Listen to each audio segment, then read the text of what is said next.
Welcome to this week's Who the Folk podcast. I'm Lonnie Goldsmith, the editor of TC Jewfolk.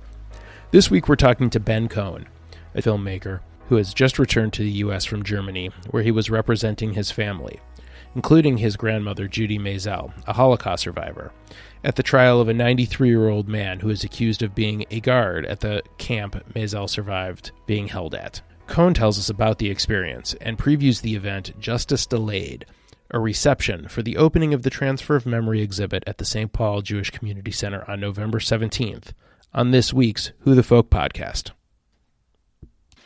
Ben Cohen, welcome to this week's Who the Folk podcast, and thanks for joining us. Thank you for having me.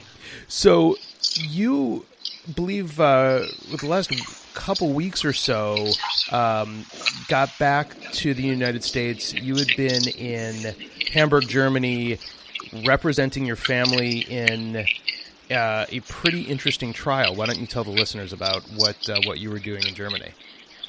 Sure, yeah. I just returned last week from Germany, and currently there's a trial that's taking place in which a former guard from Stutthof concentration camp is accused of accessory of mass murder.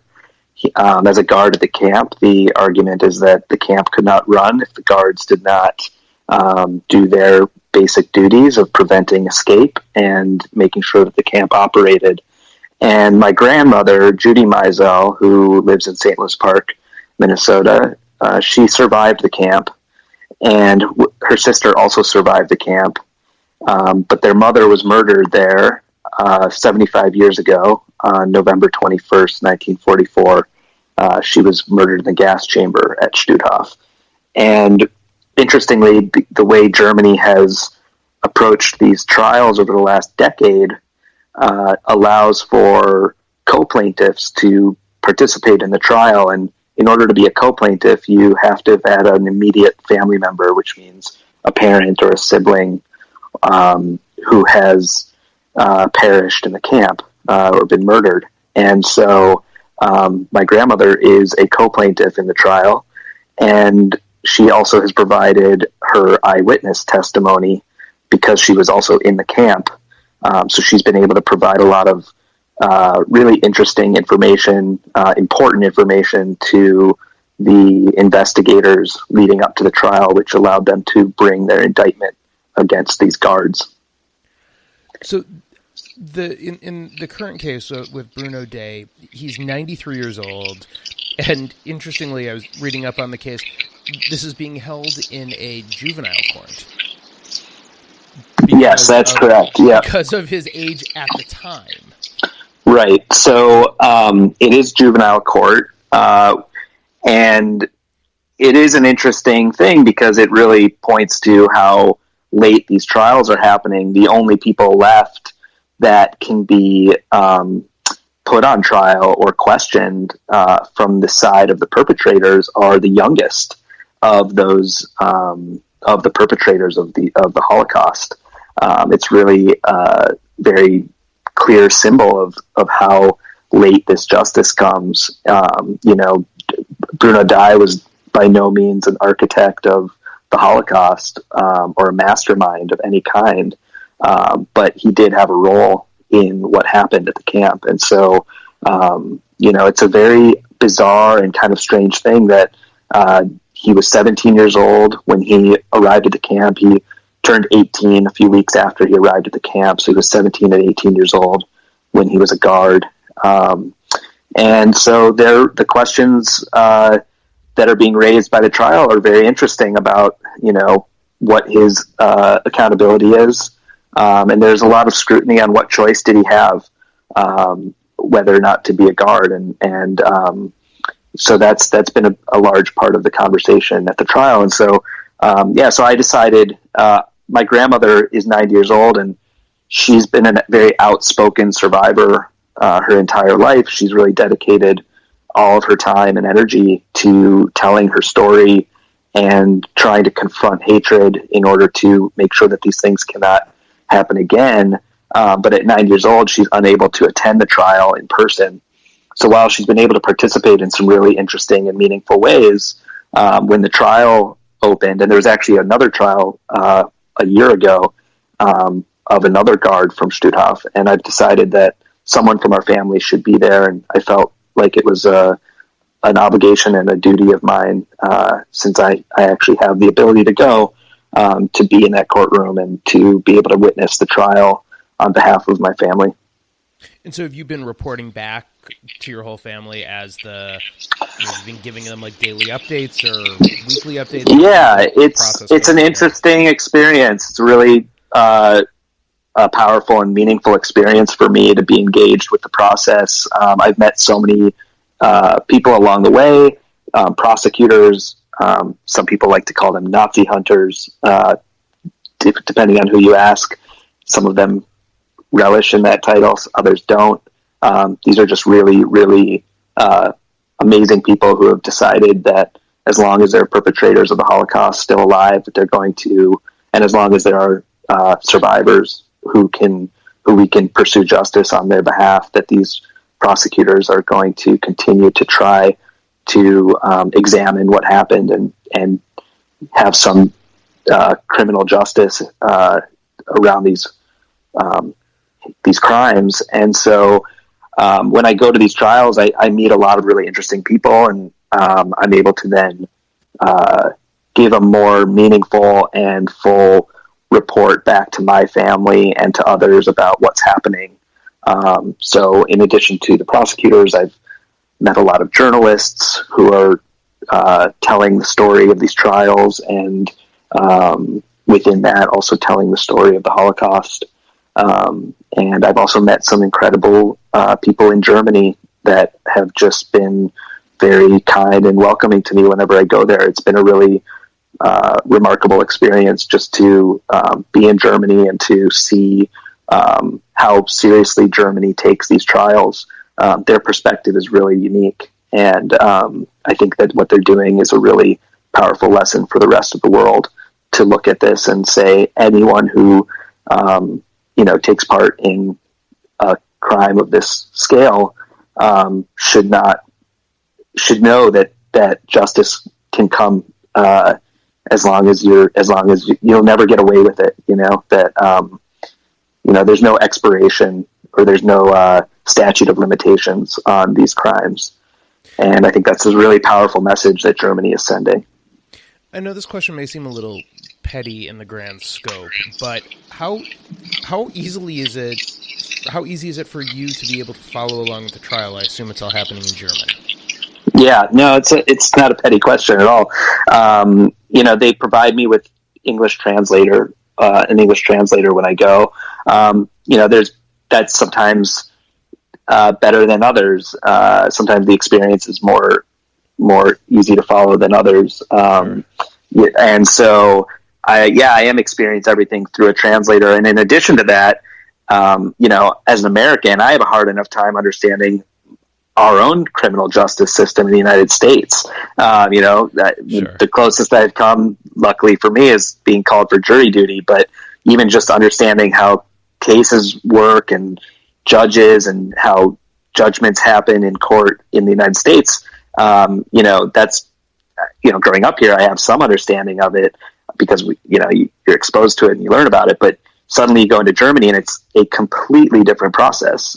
They use what's called an inquisitorial process, which means there's no jury.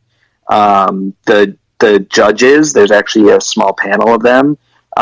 They have a more active role in the proceedings than a judge does in the United States, where we typically think of a judge here sort of presiding over what's going on, and you have the defense and the prosecution bringing arguments forward. In Germany, the judge is really actually doing quite a bit of the questioning. So, for example, 2 weeks ago when I was there for the first several days of the trial, one of the things I was able to watch was the judge spent 2 hours questioning the accused. And it was really fascinating. So there's some really interesting details in the process that add up to a really profound kind of picture of how Germany is pursuing justice. So you mentioned the way that Germany is going about this, and I think it is certainly commendable to be sure. In this particular trial, the defendant is 93 years old, and the one you went to last year, I believe I saw he was 95, and that trial was put on hold because he had some health issues, I believe. What do you think is to be gained going after this person 76 years after the war has ended? Well, first of all, the primary hope, I guess, or expectation is just on behalf of the survivors and the victims. I know for my grandmother and for our family, it has meant a whole lot for us to have Germany pursuing this.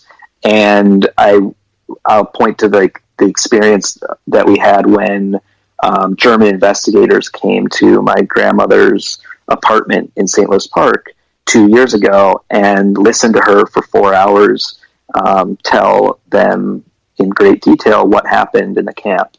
And for her, just that experience alone was a really extraordinary thing to be a part of, and to have German investigators asking her to tell them what happened. You can imagine for her having gone through this and spent her whole life telling her story. It's incredible that at this point in her life, while she's still alive, that she has had this opportunity to see that this is possible, and that Germany in particular is interested in her story and what happened to her. So for the survivors and the victims, I think that's the number one thing that I'd point to in terms of why are we doing this, or what good can come from this still. It's that you have people like my grandmother who have lived with this their entire lives, and they deserve to have this process happen regardless of how old the perpetrators are. At the same time, it certainly is very clear that this is happening far too late for a certain amount of we've lost a lot of opportunity here to have meaningful justice. Bruno Dye faces, I think it's anywhere from 6 months to 10 years in jail if he's found guilty. And at age of 93, I'm not really sure what spending time in jail is going to really do for him. The idea with these punishments was really that these people would serve time in jail and re-enter society, having had some, done their time, right? Well, that's never going to happen for Bruno Dye. He's lived his life. He's had his life. He's spent his life free. And so there's a huge problem there, right? In terms of thinking about what is the punishment that could possibly, make sense in this case. However, we have an opportunity in front of us, which is to have him questioned.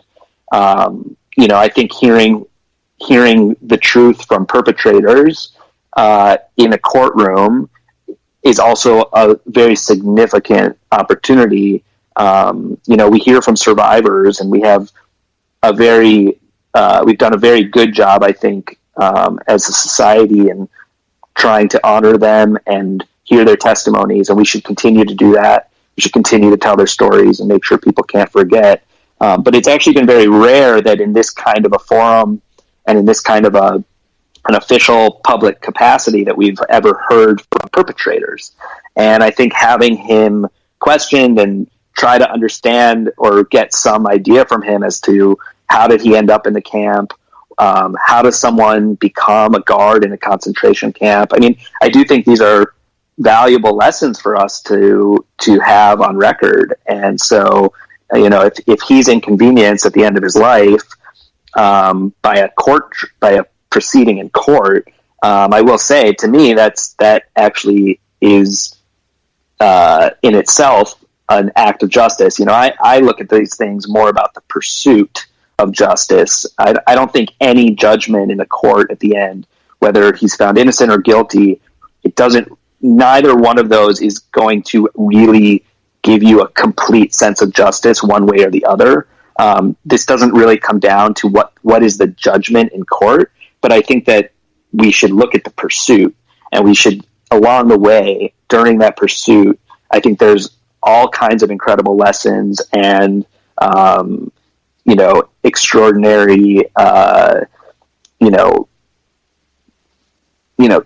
key things that we can take away and really apply to how do we want to rebuild our world, post the Holocaust. So, as a child growing up as the grandson of a Holocaust survivor, when and how did you first learn about Judy's story, and how was it introduced to you? When the earliest memory that I have about understanding that my grandmother is a survivor, I'd heard from a very young age, she's a survivor. That was a label that I knew people would use to describe her. And there were a few things when I was young that I remember very clearly starting to become aware of her story and about what that really meant. And one thing in particular is that in 1994, a news crew actually filmed. A news crew accompanied my grandmother and my father and my brother on a trip to Poland to visit Stutthof concentration camp. And I believe that was the first time that she had been back there since she escaped. And I was about 9 or 10 years old. And I don't think at that point I knew her whole story, but because they were going on this big trip and I was too young to go, I remember very vividly asking a lot of questions and my family beginning to share with me around then, what is Stutthof, and what is a concentration camp, and what happened to our family there. And so I think that was really one of the most vivid, memories I have when I was young of starting to become aware of our family's story. And, of course, that out of that trip, there was this,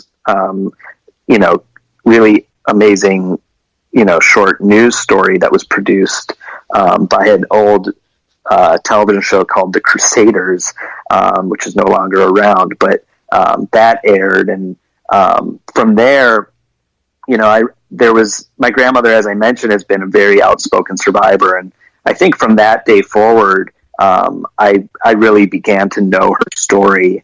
Of course, at 10 years old, I don't think I knew everything that I know today. That's for certain. Some of the more intense details I learned later, when I was a little bit older, but, educating about this and talking about our family story has been something that's, always very, top of mind, frankly, in our family. It's just something that we're not shy about. And I feel fortunate about knowing about what happened and that my family has been so willing to share that. And that my grandmother in particular has obviously shared that with us, because when I go to Germany, for example, or when people ask me about these trials, I feel like she's given me a lot of tools and she's really equipped me with an ability to deal with it and to confront it and to not be afraid of being there and being able to share her story. So part of sharing her story is going to be coming up on November 17th at the St. Paul JCC, where you'll be back in Minnesota for the presentation Justice Delayed, which is going to be part of the opening of the JCRC's Transfer of Memory photo exhibit of Holocaust survivors living in Minnesota. Tell everyone a little bit about what your presentation is going to be about, and I also understand you're working on a documentary about the trials that your grandmother has been so instrumental in helping the German authorities with. Sure. Well, the Transfer of Memory exhibit is an amazing exhibit that everyone should see, and I've been fortunate to be invited from the JCRC to participate in a few of their openings. And so I'm really looking forward to being back on November 17th. And when I am giving a very updated presentation, I have done this presentation before in Minnesota, but the last time I gave it, we didn't even know there was going to be a second trial. So as we talked about, there was a trial a year ago that I attended, and I just returned last week from attending this new trial, which will still be ongoing when I give the presentation. And so there will be some parts of the presentation will be very much about what is happening in this trial. I typically will talk quite a bit about my experience attending the trials and some stories that I have about that. But within that, I'll be sharing my grandmother's story as well. I have some video and images, and it's a hopefully a somewhat kind of rich experience that I try to create in terms of how I present these things from a very personal point of view, with a little bit of touch of the history of what's going on in there as well. So, I'm looking forward to meeting everyone who wants to come and continuing to discuss these important things. I think these trials are an incredible opportunity for us to discuss the Holocaust, remember what happened, and honor the victims and the survivors. And so that's what I hope to do. And as you said, transfer memory really is incredible, and everybody should have the opportunity to go see it. I was lucky enough to see it. Your grandmother was at the opening at the when Transfer of Memory was at the airport before the Super Bowl in the gallery space there, and it was a tremendous turnout with a great number of survivors were able to attend, and it's really a wonderful thing that's been put together. So would certainly encourage absolutely everyone should come, and Judy will be there as well to meet people, and my family will be there as well, so we're really looking forward to it. And thanks for listening. All right, Ben Cohen, thank you very much for joining us this week, and we look forward to your visit in town coming up with the event on the 17th. Thank you. The Who the Folk podcast is a product of Jew Folk Inc. If you haven't yet, please subscribe, rate, and review the show. If you have a suggestion of someone who should be on the show, please email me at editor@tcjewfolk.com. Also, go to tcjewfolk.com/podcast to listen to our new shows. We won Let's Eat, the Jewish Food Podcast, and The Jews Are Tired, a weekly recap of Jewish news through an analytical lens. Thanks for listening, and we'll see you next week.